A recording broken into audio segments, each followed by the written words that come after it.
Hi friends, I'm Chelsea Grayson coming to you once again from the Office of the CEO. This is my show where I can help you be more successful in your current career, and I can also help you successfully transition to a new career. So today's topic comes from a question a lot of you guys have asked me in the comments and also in my DMs, which is, what's my morning routine? My morning routine has actually remained relatively consistent throughout the course of my career, and it actually starts the night before.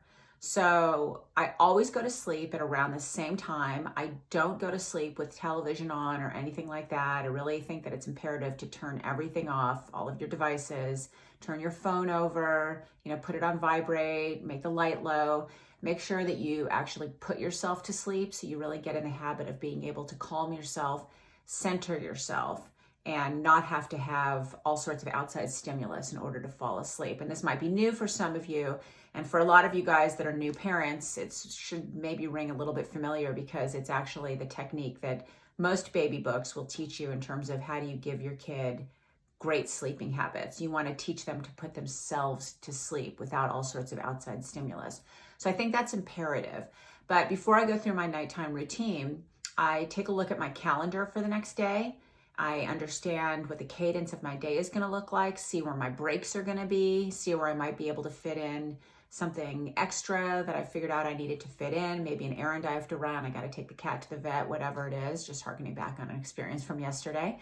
And I also take a look at my to-do list, which I make sure to write down, whether by hand or in the notes in my phone, so that it isn't plaguing me and sort of swirling around in my brain as I'm calming myself and centering myself to go to sleep.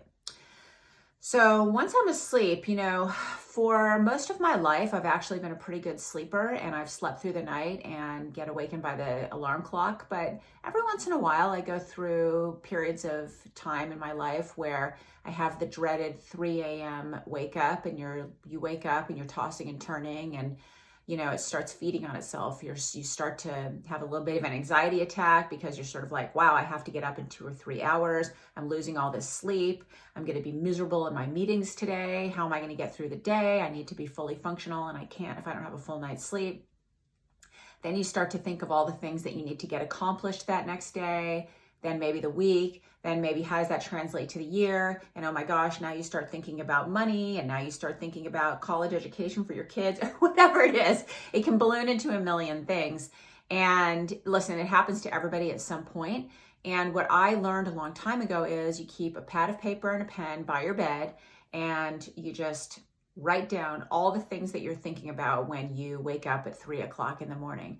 Write them all down. There is something in connecting the pen to your brain and writing it down that purges it from the forefront of your consciousness, that makes things seem a little bit more doable because you've written them down now. Maybe you've structured them. You've figured out, the timeline in which you're going to be able to get those things done.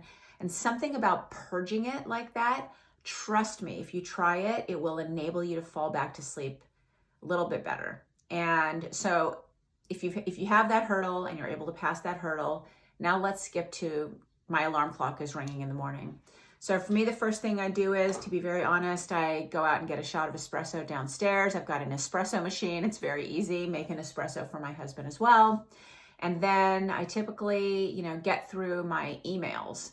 I don't really get on social media at that time, including LinkedIn even. I consider that to be social media more than anything else, but I certainly don't get on Instagram or anything like that.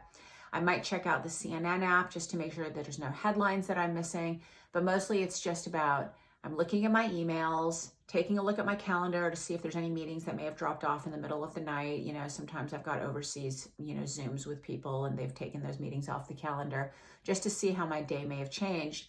And I refresh my recollection in terms of what are the to-dos that I have on my list for today.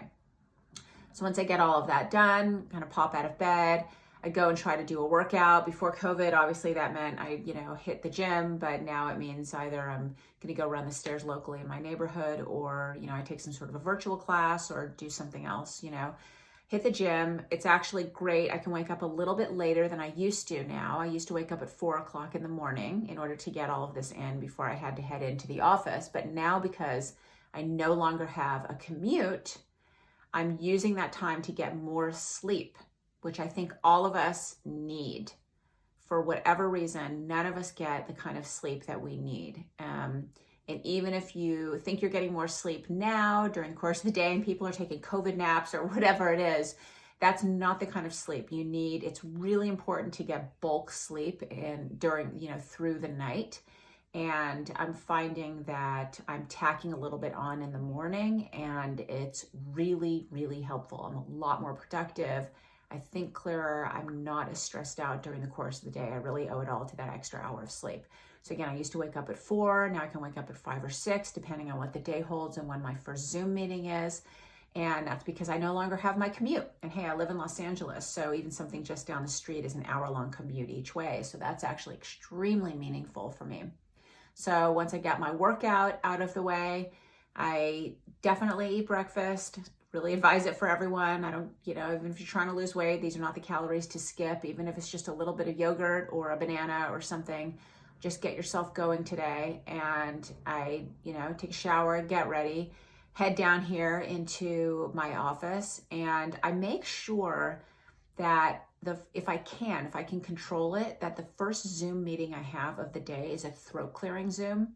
And by that, I mean something by rote, maybe it's a catch-up call with somebody, it's a team call, it's a one-on-one, it's something that doesn't involve a huge amount of brain power. It's throat clearing, like what you would do at the beginning of a speech or a presentation. This kind of warms me up for maybe other calls during the course of the day that are going to really involve and require a lot more mental engagement on my part, that are going to require me to come up with more novel ideas or more strategic initiatives. So this is just to get me warmed up. Listen, and if I can't, and if my day is structured inevitably that my most important call is the first call of the day, then I just warm up by writing a bunch of things on my notepad or on some stickies, just getting a bunch of thoughts out onto the page in terms of kind of what I want to express on this call, just so when I'm on the call, it's not the first time I'm thinking about those things today. So that is my morning routine. I would love to hear about what your morning routines are.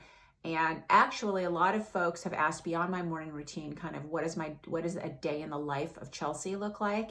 And I'm thinking about doing that in the next episode. So I'll take it past the morning routine and kind of let you guys understand how I structure my meetings, when I think are the optimal times for certain sorts of meetings, and kind of how I finish my day and what does my night look like before I hop into bed. So I hope you'll join me for that next episode, and I will see you next time from the Office of the CEO.